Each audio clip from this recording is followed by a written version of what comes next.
Page 400. Okay. Everybody take a chumash.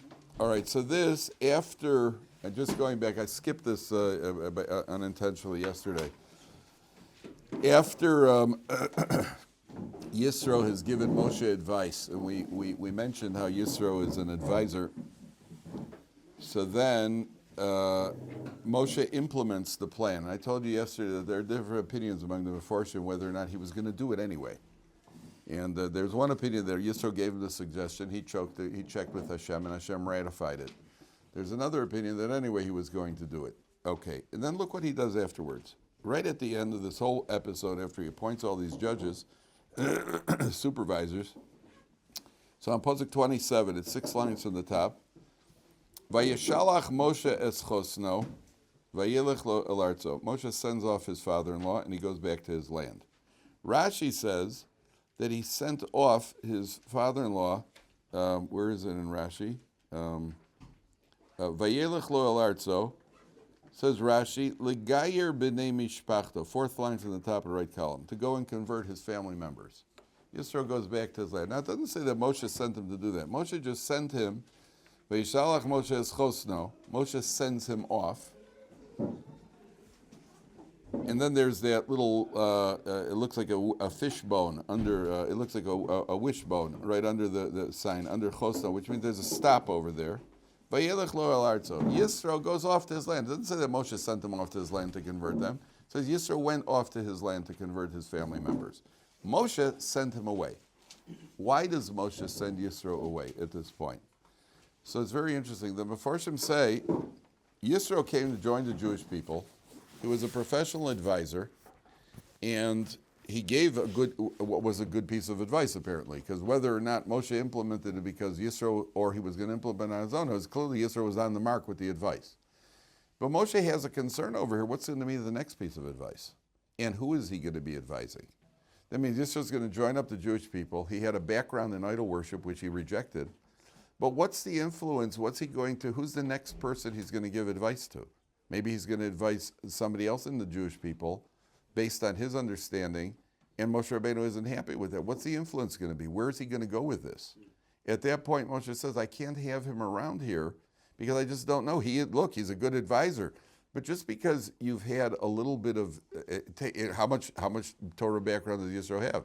And this is extremely important for people, not only for Baalei Tshuva, for all of us getting advice. Who are you getting advice from? Sometimes people feel they're in a capacity to advise, and they're not. They're not qualified to advise. And to advise people, number one, you have to take yourself out of the picture. Sometimes people will advise you based on what worked for them.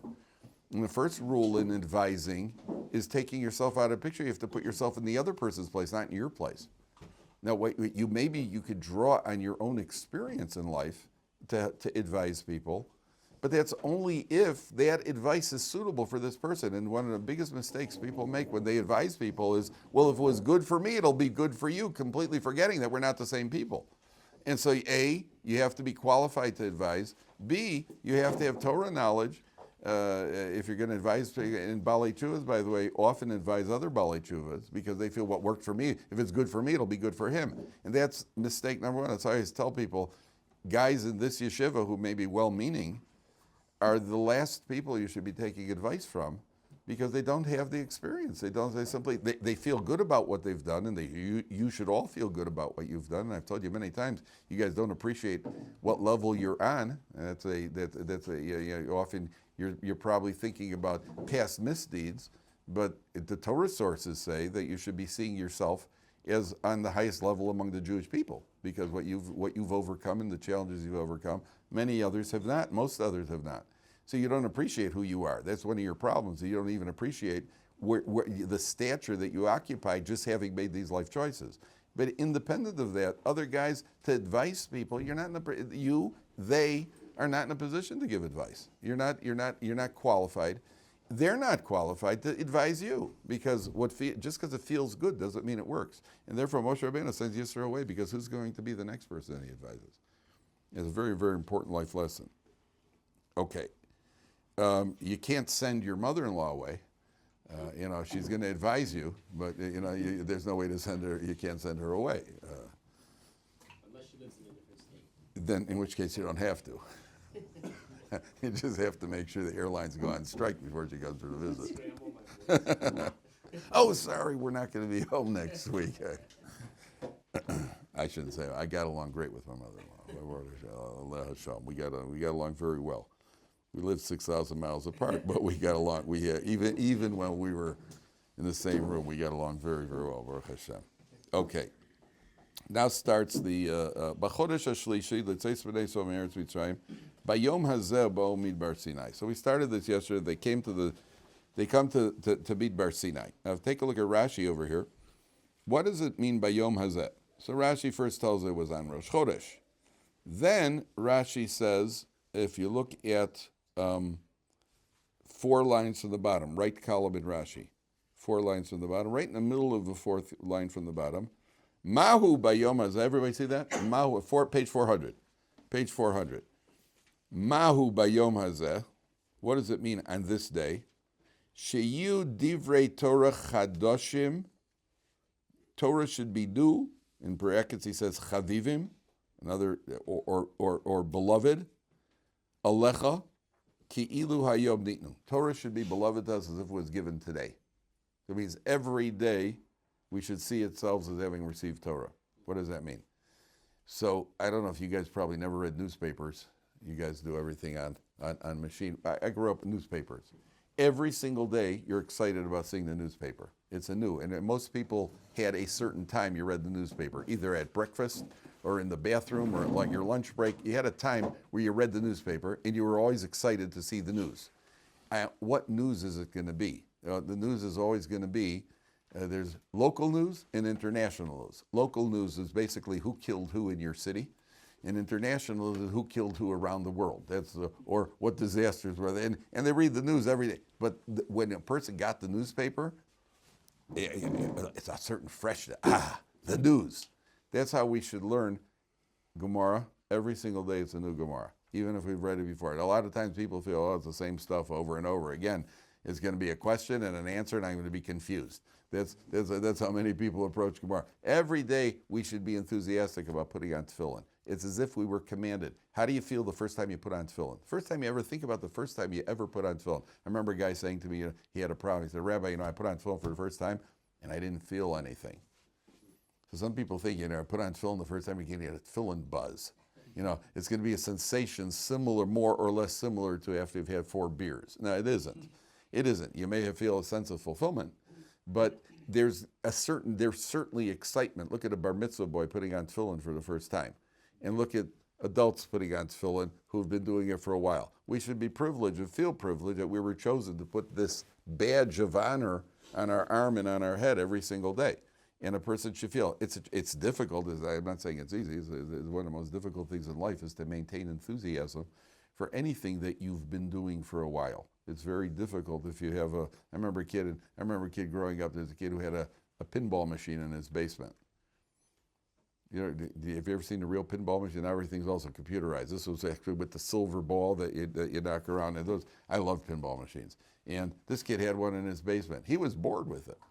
He was bored because he had no excitement. When we would go to visit the house, everybody wants to play with a pinball machine, but he actually had one. So it's one of the challenges of life is to maintain enthusiasm. It's like that in marriage also.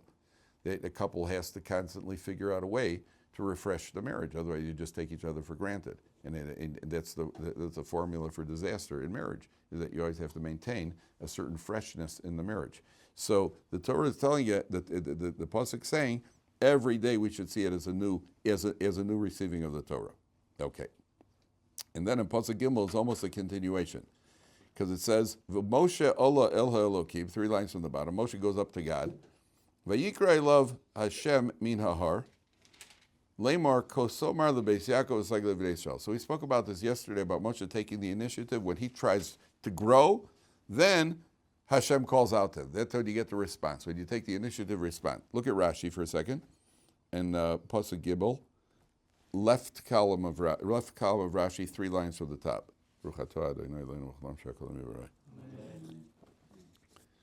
Umoshe Allah bayom hasheni, on the second day. And then Rashi throws in V'chol al Yosef behashkama hayu, Every time he went up the mountain, it was behashkama. Like you've heard of the hashkama minyan? What's the hashkama minyan? Like the Nate's minyan behashkama, when you first get up in the morning. Where did we have this in the Torah? Did anybody remember this expression of hashkem? Somebody got up early in the morning. Vayashkem Avraham baboker. Avram, on the day of getting up to slaughter Yitzchak, to go shecht Yitzchak, when does he get up? He gets up early in the morning. What does getting up earlier indicate? Enthusiasm. Yeah, most people Vayashkem baboker, when you have to get up for minyan. So it's not really a Vayashkem baboker for many people. It's Vayashkem at mincha time for many people. For most people, getting up early in the morning. But if you know you're going to the amusement park the next morning, or you have a tiyul, or you're doing something exciting, or there's a football game on at 1:30 in the morning, or 4:30 in the morning, get that smirk off, Sam. I had a teacher, and I had a principal who once said, I had a woman principal when I was in day school. She was actually a nice lady, but we were terrified of her. And she spoke with a European accent. Once in a while, she'd look at somebody, she'd get that smirk off your face before I smack it off. We were terrified of her. Shine bomb. No, we've buried the hatchet, by the way. We've buried the hatchet. Yeah, right. So so here it's also like Moshe Rabbeinu, every day it was always Vayashkem. Vayashkem Moshe Rabbeinu. By the way, the word Vayashkem comes to the Hebrew word shchem. Shichmo is a shoulder. Getting up in the morning, the first thing that has to get off the bed is what? Get your shoulder off the bed. The head's not a problem. It's when that shoulder gets up that you're really getting up. That's the first thing that gets up if you sit up, is you're getting your shoulder off. That's why Vayashkem. It's called Vayashkem. And this is also the same idea. Everything Moshe Rabbeinu did, he went up to Hashem. His growth was with enthusiasm. That means, and the definition, by the way, when it says Ivdu es Hashem b'simcha, serve Hashem with joy. How do you see that somebody's in a state of joy? How do you know somebody's in a state of joy? What's that? A lot of times. Smiling is a sign, but you could also be smiling because you just had 4 beers. Right? That's also you're smiling, especially when you know the 5th one's coming.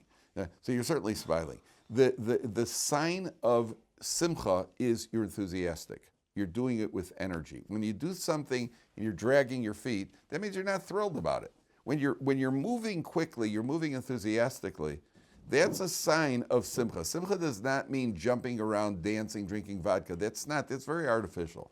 Simcha means you're doing it with enthusiasm, and the sure sign of life is children. Watch children playing and watch children's behavior. A little kid, as soon as a kid is quiet or he's crying, what about a 3-year-old? And he's sitting in the corner just quiet, not moving. What's wrong with Chaim? And if he starts crying, what's bothering Chaim?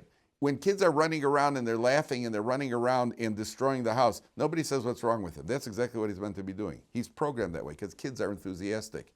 When they're not enthusiastic, then we know something's wrong. Not only that, I'll tell you even more. The natural state of man is simcha, is enthusiasm. It's only after the original sin that any sort of glumness crept in. What's the sign? Again, children. Because the natural state, that's what we expect from them. That's their natural state. The natural state of adults, except that adults walk around all day looking clinically depressed. When you see an adult smiling, you wonder what happened. Most of the time, ask any adult, hey, how you doing? I'm so tired. What are you tired about? You just woke up. What are you so tired about? Adults are always tired. Anybody, if I give you a free pass right now, you get 24 hours to get into bed and sleep, and it won't come off your life expectancy. Every single adult would take it. Free pass, best vacation in the world. 24-hour free pass to go to bed. No, it doesn't come off life expectancy. Why are we like that? Because we're dragging our way through. When a person's enthusiastic, watch a guy in a store, a guy who's got a grocery store, and it's crowded with customers, and they're all paying cash. How does he look? Boy, he's hustling. There's money coming in. He's enthusiastic. That's the acid test of our devotion, is how enthusiastic we are about doing the mitzvahs, Torah mitzvahs. Again, I tell you, it's not easy. We're human beings. We have ups and downs. Everybody has ups and downs. You got a hassle. Your boss gave you a hard time. Your family member gave you a hard time. Something went wrong. The bus didn't come. All these things happen. It takes a toll on us. But the test of Avodas Hashem is vayashkem, that we're getting up early. We're doing it with enthusiasm. Okay. Now take a look at Pasuk Dalet. Atem re'isem, page 400, last two words. You saw, asher asisi lemitzrayim, what I've done to Egypt. Va'esa eschem al kanfei neshorim, I carried you on. Oh boy, I knew I was going to do this, and this is going to be painful. I'm almost a masochist over here. But you know what? I'm going to man up and do it. I carried you on the wings of eagles. What did I do in my previous incarnation that this happened? What did I do wrong? I carried you on the wings of eagles, and I've brought you to me. I carried you. Interesting that Sam showed up today. Yesterday he wasn't here. All of a sudden for this pasuk he showed up. Very interesting. He asked him, what's your favorite pasuk in the Torah? Yeah, I'll bet. Yeah. Now, I want you to look over here. He says, you saw what I did to Egypt. And I want you to skip ahead to chapter 20, Pasuk 19, which is on page 412.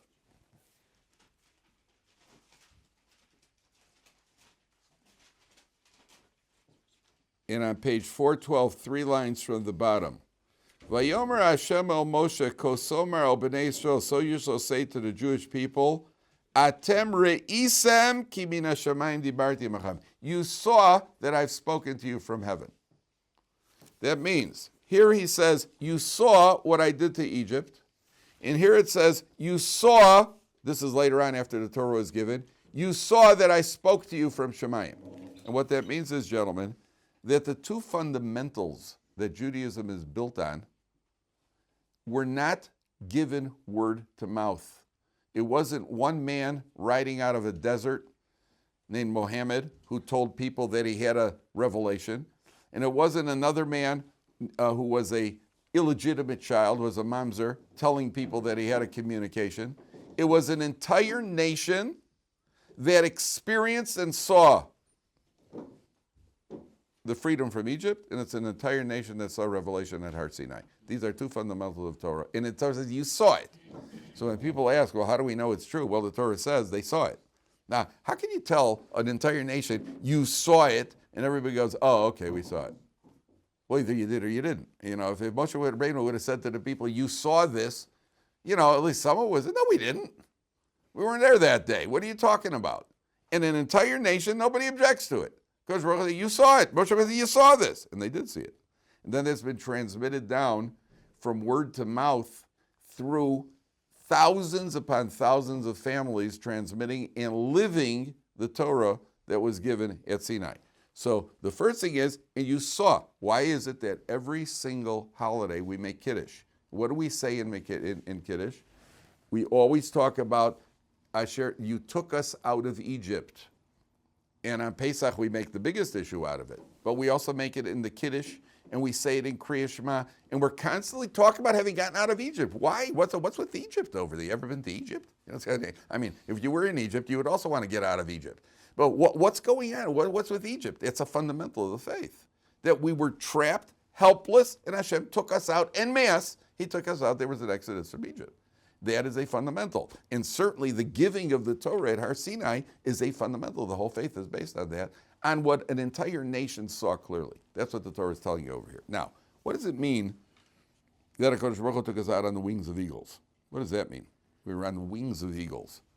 You know, there were no eagles there. It doesn't say it. Any mention they got on eagles and they started flying. What does that mean they were on the wings of eagles? So there are 4 different ideas here. What does it mean, wings of eagles? Number 1, 3 different ideas. Number 1, I don't know if you've ever traveled with your family. I don't know if your family travels. Just to get, I traveled with my family. That was myself, my wife, and 5 children. We had to get from Israel to America on planes. Just to get from our home to the airport in a hired van was an ordeal. You got to pack. You got to make sure you got all the kids with you, like Home Alone. Don't leave anybody behind. Not that we weren't tempted. And you got to pack everybody up. You start driving and you realize, oi, I forgot my tallis. You got to go back home to get the tallis. You get back in the van and you start driving again. Oi, I forgot my shaitel. You got to go back and get your wife's shaitel. They finally get going, and one of the kids immediately has to go to the bathroom. So you got to make a stop. Then you drive 10 minutes later, somebody's hungry. Then you drive 20 minutes later, one of the kids throws up.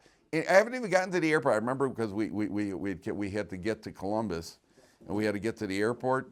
We had a connecting flight, and then another connecting flight. Then we had to get from the airport to I remember when we got to the airport after traveling for 45 minutes, and my wife and I, we just looked at each other, and I said, that was just the first leg of the journey. And that was 45 minutes. And we got a whole journey left. Here, you know how long it takes? In the Jewish people, 6 million men between 20, that means 2.5 million people. You ever see a stadium clearing out? You ever see a stadium of people clearing out? How long it takes for a stadium of 50,000 people to clear out? 2.5 million people, and shoot, they just smoothly moved. That's called the wings of eagles. Number one, you just went almost like flying out. Number one. Number two, there's they came through a desert, and in the old days there were travel routes. And the travel route, as a matter of fact, there's a pasuk that says, "Mitzofon tipasach hara'a." The calamity is going to befall Jerusalem from the north. And that's referring to the Babylonian Empire. Now, Bavel is today Iraq. If you look at a map, Iraq is almost exactly due east of Israel. So why does the pasuk, the prophet says that the calamity is going to come from the north? Why is it coming from the north? It's coming from the east. The Babylonians destroyed the first base of Mikdash. Why is it coming from the north? Why is it not coming from the east? One of the answers is that there was a travel route, because there's all desert, untraveled desert between Iraq and Israel. And the travel route was he went up with what we call now today modern-day Syria or Lebanon, and then he came down into Eretz Yisrael. That was the travel route. So ultimately they came from the north to invade the land of Israel. You didn't go across an untraveled desert, yet the Jewish people did. Where do eagles fly? Eagles fly wherever they want.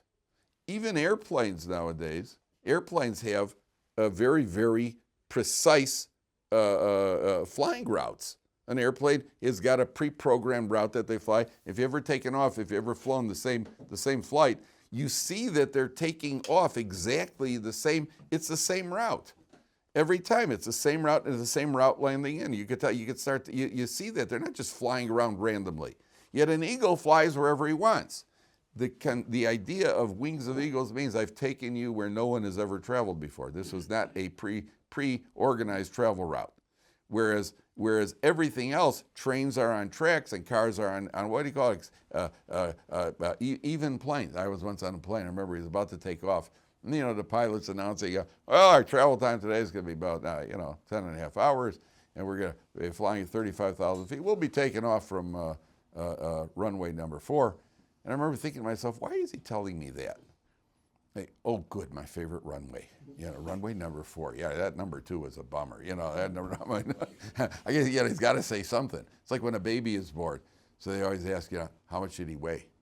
Because there really isn't much else to talk about. It's like is he a nice guy? There's nothing to say. What does he plan on doing? What's he going to major in? You don't know yet. There's very little to talk about a baby. So the first question is, how much does he weigh? Oh, 3.5 pounds. Oh, good. And if it was 4 pounds, it'd be okay, And no matter what you say, it's like, oh, good. Yeah, that's a good. Oh, good. Oh, good. I just had a grandson, by the way, so that was the first question that we asked. Yeah, that was for 3.7 kilos. 3 point. Yeah, there you go. That's it. And of course, we calculated the pounds. So it's about 8.2. I checked that on the calculator. Because there really isn't that much, I just said to my son, how is he, what does he look like? He looks like a couple of the brothers, but then my son said, but they're all monkeys at that stage, they all look like monkeys. which is true. The problem is if they don't change afterwards. You haven't seen my grandchildren. So that's number two. That traveling with an eagle, you're traveling on an uncharted route. And number three, Rashi brings down how an eagle flies and protects its young. That means most birds are carrying them underneath. The eagle keeps the young on its wings. And the eagle is as if he's saying, if you're going to shoot an arrow, let it hit me, not my children. So the eagle is flying the highest and they're protected. The Jewish people come out of Egypt and they're completely protected.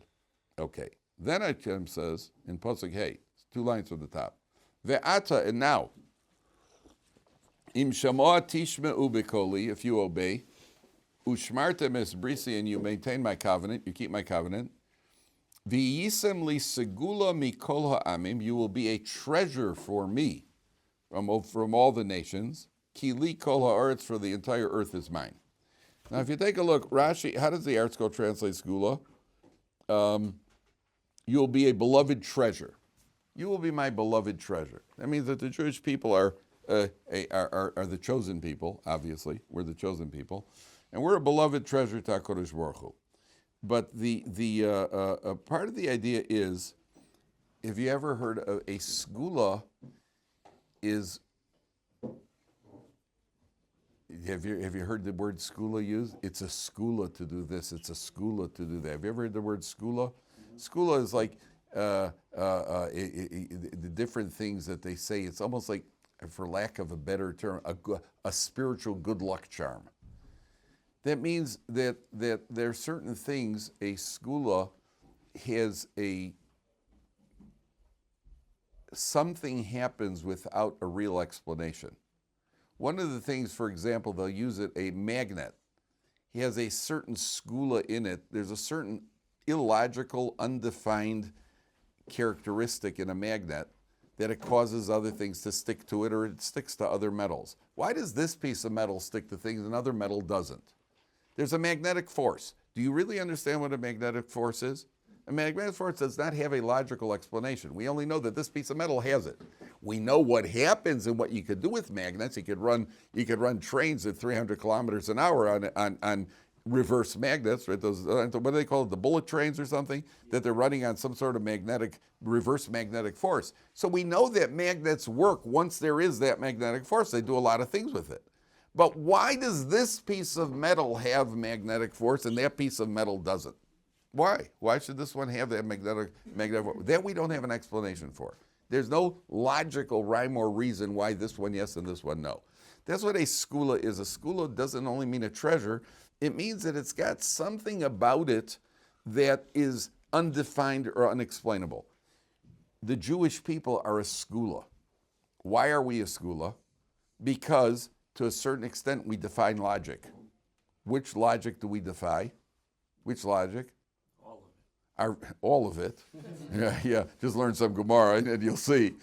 We defy, our very existence defies logic. We are a segula. Why are we here? We logically, we shouldn't be here. We're a segula. And therefore Hashem says, not only you're my treasure, what do you do with the treasure? The treasure you put in your storage house. The treasure you keep in a safe. The treasure you keep away from anything that can damage your treasure, which is what what we're supposed to be living. We're supposed to be living in a way, and halacha has certain safeguards, so that we maintain our spiritual level. We maintain our ruchnius. So we are a segula. We are God's treasure among all other nations. Ki mikol ha'amim, ki li kol ha'aretz, the entire land, the entire earth is mine. Okay, number one. Number two, look at Rashi. This you've experienced. I guarantee you've experienced this. Rashi says it's, where is it? Hey,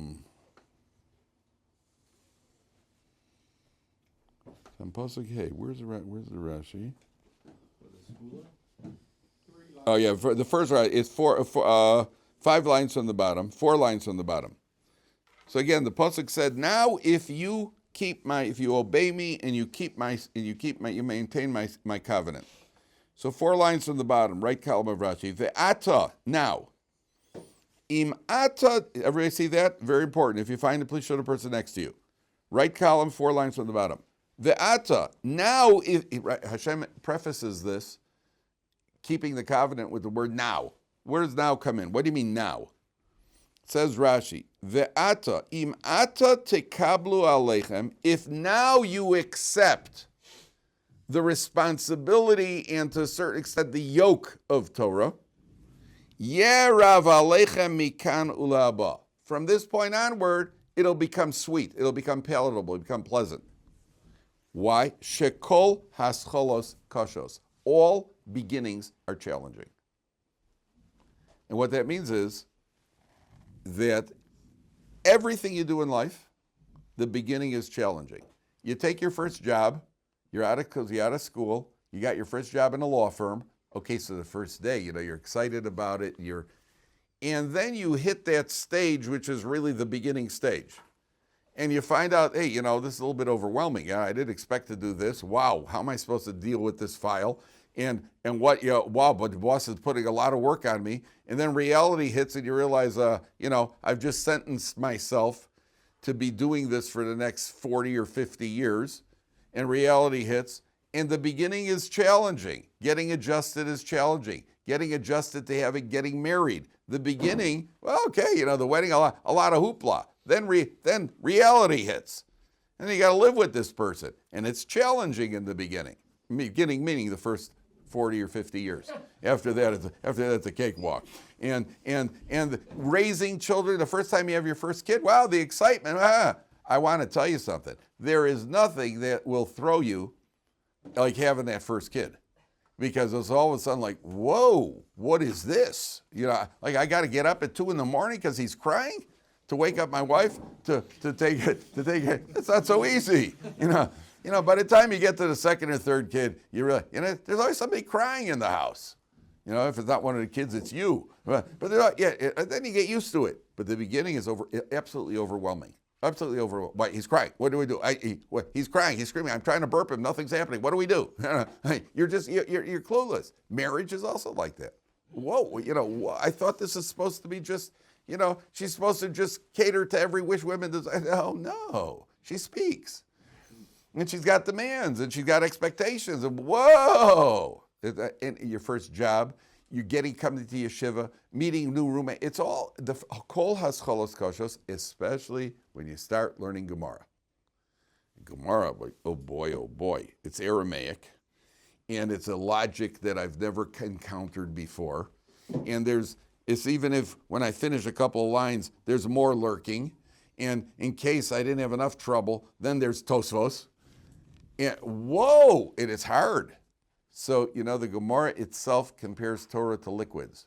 Torah is compared to wine. Torah is compared to milk. Torah is compared to water. I compare Torah to beer. When you had your first beer, how did it taste? Not so good. Not so good, right? Well, not a great taste. It's not a great taste. But what did you do? You kept up with it. After all, you got a reputation to maintain. So what do? Eventually you develop a taste for it. Some people, though, personally, I still can't stand the stuff. When I drink beer, I drink at room temperature. Could you believe it? Yeah, because the only reason I'm doing it is because I want the effect. I can't stand it. I just want to knock it down as fast as possible. I don't want brain freeze. So I just knock it down and go for the effect. Tastes better cold, Rabbi. I've tasted it cold, the taste it bothers me either way. So most people, though, you develop a taste for it. That's what Torah is. In the beginning, it's challenging. Torah is very, very difficult. But once you develop a taste, I'm talking particularly about Gemara, and not only that, it's not just studying it, but the more you learn Gemara, the more you become almost addicted to it. It almost becomes you get used to it, and you develop a taste for it. But it takes time, because kol hascholos kashos. And that's why Rashi says, if you get through it now, from this point on, it'll be sweet. From this point on, it'll be palatable. And it's not only Gemara. It has to do with the entire commitment of Yiddishkeit. What, again, I can't flip a light switch on Shabbos, but the bathroom light the bathroom's dark. What am I going to do? It's dark. I can't flip the light switch, and I got to get up and daven, and I'm not allowed to do this, and I have to do this, and everywhere you go, like whoa. Yeah, but eventually it becomes a lifestyle. That's just what you do. You get up in the morning and you daven. You go to shul. It's just something that we do. It's not even it's not even thinking about it. In the beginning, it's like, whoa, 1 second. I used to be able to get up at 7:30 in the morning, get into my car, eat a donut, shave, and do everything in my car on the way to work. And now it's costing me an extra hour in the morning. I lost an hour's sleep. And eventually it becomes like, how could you not daven before you eat a donut? How could you not daven before you shave in your car? It becomes something that you do. Not only that, I can't even use a razor anymore. I got to use a regular shaver. Okay, you get used to it. That's part of it. That's kol hascholos koshos. It's an immutable principle in life. You'll see. Once in a while, something happens. You try to learn to play a musical instrument. What's that like? In the beginning of learning to play a new skill. Who wants to sit down and practice piano? As you get better at it, then you actually, whoa, I'm actually making sounds over here. And believe me, when somebody's learning to play a musical instrument, it's hard for everybody in the house. And not just that person. Nothing like somebody learning to play violin in your house. The only thing worse is somebody learning to play drums. And then even after they know how to play drums, that's Gehenna. But at the end of the day, it's a principle that exists everywhere in life. Okay, now I want to show you something interesting. Look very carefully at Pasuk Hey. It says, Im shamoa tishmeu bikoli. Do you see those words? Second line from the top. Ve'ata, and now, im shamoa tishmeu bikoli. Look at those three words. Shamoa tishmeu bikoli. Look at the first letter of each word. What's the first letter? Shamoa. What's the first letter? Shin. Tishmeu. What's the first letter? Bikoli. Beis. Shin, Tuf, Beis. What did you say? If you rearrange the letters, you get Shabbos. So it's very interesting that where the Torah talks about if you obey and you keep my covenant, how do you determine, gentlemen, how is somebody defined as being an Orthodox Jew? Shomer Shabbos. That's what we used to call a person. Is he Shomer Shabbos or he's not Shomer Shabbos? That's the underlying principle. No one ever said, is he a Shomer Kashrus? Is he a Shomer Mezuzah? Is he Shomer Shabbos? That's how we determine it. Shabbos is it. You could do every Aveira in the book, yet you keep Shabbos, I could eat in your house. I'm like, I could trust you. I could drink your wine. Somebody who keeps every mitzvah, they don't talk lashon hara, they don't eat non-kosher food, but they don't conscientiously observe Shabbos, meaning keeping the laws of Shabbos. Look, everybody messes up once in a while. I'm not talking about where you went into a room, went oops, and flicked the white light switch. You conscientiously are trying to keep Shabbos, you are in a different category as a Jew. That's the Shabbos is it. We have to do all of it. The Shabbos is the line of demarcation between is he Orthodox or is he not Orthodox? Is he Shomer Shabbos or not? That's alluded to right here where Torah is talking about maintaining the covenant with God. Okay. Take a look at Pasuk Yud Beis. We're going to finish with this today. Perek Yud Tes Pasuk Yud Beis. Now I'm going to tell you, and again, I first have to give you a little bit of an introduction. There are 4 ways of studying Torah called Pardes. Have you ever heard the Pardes, what Pardes stands for? There's Pshat, which is the plain meaning. Remez, which is, for lack of a better term, Torah is hinting at something, alluding at something. Drush, which is showing the depth of Torah even though it departs from the plain meaning. And Sod, which is the secrets of Torah, what we would call Kabbalistic ideas. There's Pshat, Remez, Drush, and Sod. Now, Pshat is the plain meaning, and the plain meaning has to be logical. And when you're learning Gemara, Gemara is a logical process. If there's any sort of contradiction or flaw in the reasoning, you have to spend time resolving it. It's got to fit like a glove. Remez, Drush, and Sod were departing from the plain meaning. And what I've told you many times is sometimes when you hear something called Drush, it's like listening to an orchestra. Toscanini, what was his name? Toscanini? was the famous conductor. What was it? Toscanini, wasn't it? Who can hear a 120-piece orchestra and tell you one of the violins is off. Why? Because he's got an ear for that sort of thing. Some people have an appreciation for classical music, and if you tried to explain to me what you're listening to, you can't explain it to me because I don't hear it. When it comes to drush, often either you hear it or you don't hear it. I can't explain it to you. And not only that, you can't challenge it by citing another source because it's not the type of mode we're in. We are in orchestra mode. It's the depth of Torah, the beauty of Torah. It's something enchanting. I'm giving you this introduction because what I tell you now fits that description, and either you hear it or you don't. Okay.